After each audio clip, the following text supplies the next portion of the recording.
Hey there, and welcome to our final day in this week's Morning Manna series on Psalm 23:5. Let's look at our verse one more time. It says, "You prepare a table before me in the presence of my enemies. You anoint my head with oil, my cup overflows." How is the King of Kings able to invite us, broken people corrupted by sin and filled with shame, to his table of victory?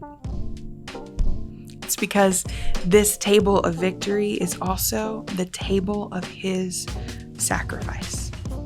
The sacrifice that atoned for our sin. We remember his sacrifice through the act of communion, sometimes referred to as the Lord's Supper. The Apostle Paul recorded it this way in 1 Corinthians 11, verses 23 through 26.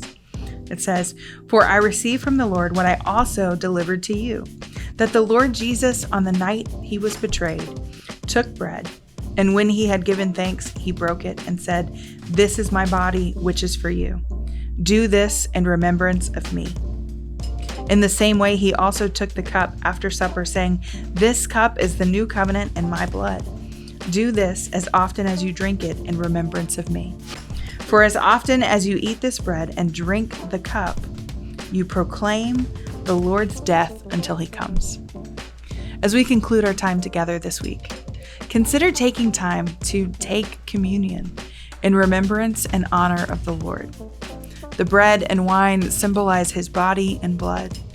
Now, there are some people I know who regularly take communion at home, so they keep the elements on hand to do so. But even if you don't have the perfect items, you can remember his sacrifice anytime you come to a table by pausing, by inviting God to examine your heart, repenting when necessary, and then giving thanks for his sacrifice made on your behalf. Thank him for his body that was broken for you, for his blood shed for your forgiveness, for his covenant of grace that was mercifully extended to you.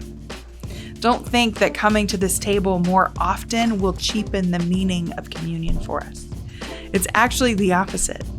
Coming more frequently to the table of the Lord in this way reminds us just how much our cup overflows with his grace and his mercy and his love and his joy. He prepares a table before you. The question is, will you sit and eat? I'll see you next time.